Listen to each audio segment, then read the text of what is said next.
All right. We got the typical Sportster build starting point going here. I picked this up today in Tennessee, titled Sportster frame, $400. Can't really pass that up. It's got some wiring harness left, which you could probably use a couple of those wires for the harness. That's got the swing arm I'll use. So I'm gonna take off all this shit on the back and see what parts I have laying around for this thing.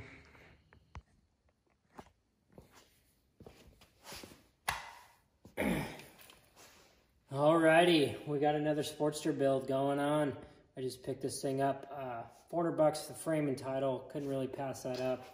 So I'm gonna try to do a step-by-step full YouTube video on how I build an off-road Sportster. It's late. It's like 12 o'clock right now. I'm beat. I had a long fucking day. I'm wearing Uggs, but whatever. Yeah, this is all leftover parts or parts I have stashed and stuff like that. But tomorrow I'm going to cut off everything that I cut off on these things, from kickstand mount to that front locking thing to the struts, everything to clean this frame up. And I'll try to do a step-by-step, start to finish, this whole thing, because I get a million questions, and I always tell people, go back to the Instagram post, and it's kind of hard to do that. So I'll just put this on YouTube. You guys can watch it when the fuck ever you want. All right, we are back. Night 2 of building this Sportster off-road bike. I'm wearing my official Sportster building shoes. Tonight, we're gonna be cutting off all the mounts that are garbage, like this mount, cutting off the kickstand, this little knob for the rubber piece. This bike I'll be running a Slims Fab tank, so I have to cut off some extra mounts and everything that are right here. But yeah, we're just gonna get rid of all the unnecessary bullshit and get this thing ready for its new life.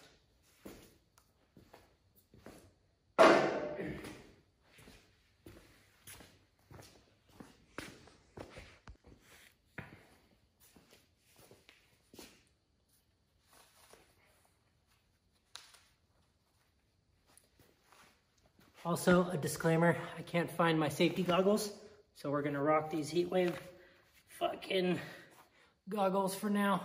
So that's why I look like an idiot.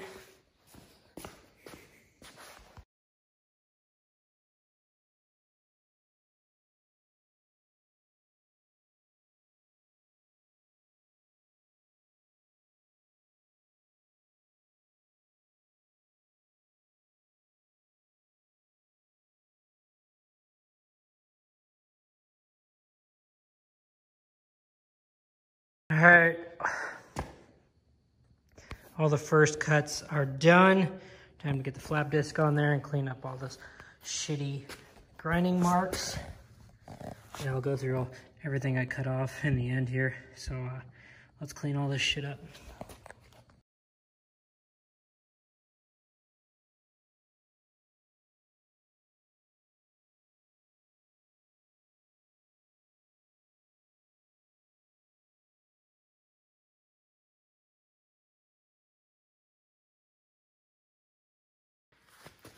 All right, so this is everything that I cut off. So here's the struts, cut those off. There's a little like triangle thing, or like a little stud that comes out. I cut that off and I re-drill this, and then the fender goes on there. So we'll do that later. But then I'm running this Slims Fab tank. So the triangle, a little ignition box thing, we cut all of this shit out of there. And then we had some mounts right here, cut those out. So those are right there. And then the kickstand, gone. Kickstand, little rubber piece that goes right there, gone.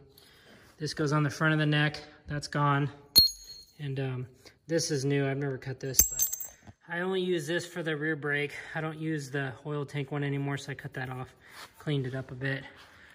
Just remembered though, I need to clean these up. Everything else is smoothed out good enough. Oil tank looks good too. Also, let's weigh all this stuff that I just cut off. This might take me a second to get it all on here.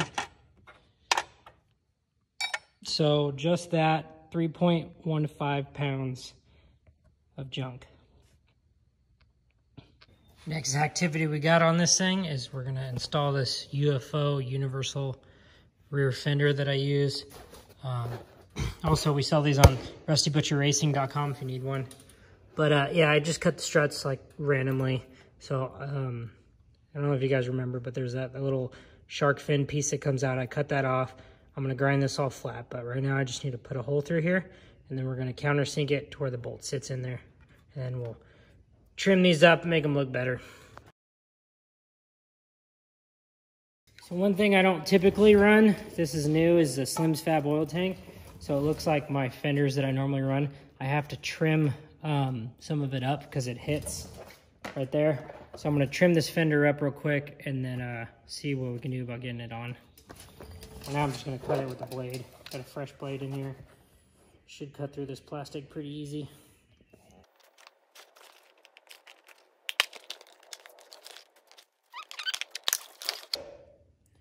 Yeah, it seems like it fits right in there now.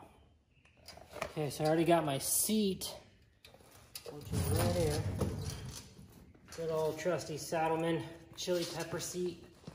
Call them chili peppers because they look like chili peppers. Make sure it's all the way forward.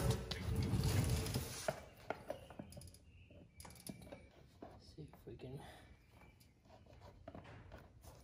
I need to trim this fender a little bit. So these fenders come with these little holes on each side. I normally drill those out, and for the most part they work. So we're gonna send it right now and try to go for that.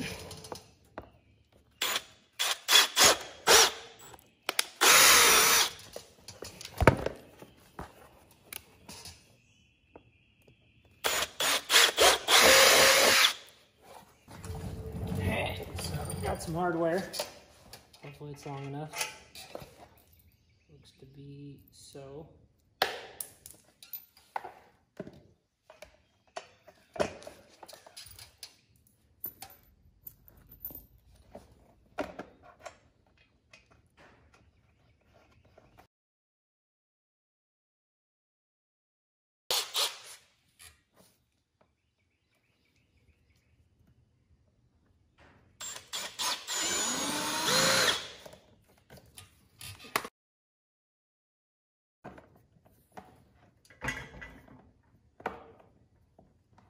So now what we do here is I kind of just figure out what kind of design. Like sometimes I'll just go shoo, and then I'll round them off. But you know, fucking not bad for about 2 hours worth of work so far. All right, here's the finished product. I'm not a metal fabricator, but you know, this shit works clean enough. Gonna go to powder coat. So those are trimmed off, ready to go. I need a new flap disc, but you know, you get the point. So that's pretty much all the fab work that goes into one of these bikes. No welding, no nothing like that. Just literally a grinder and taking shit off, and you know. So next up, I got to sort out a front end. I have wheels on order, so that's cool already. And then gas tank's coming, which bolts right on. We're just doing a 2-gallon, so this one's gonna be more of a dirt bike. But yeah, fender's done, seat's done, exhaust, oil tank. I got shocks I gotta get on order. But yeah, that's fucking pretty much all the fab work that you would need to do to build a off-road hooligan bike. And yeah, we'll get into all the other details soon once I get more parts. Stay tuned for part 2. Like, subscribe, all that stupid shit. So, you know, it's worth it for us to do this type of content for you guys. But yeah, got any questions, leave them in the comments, and we'll see you on the next one.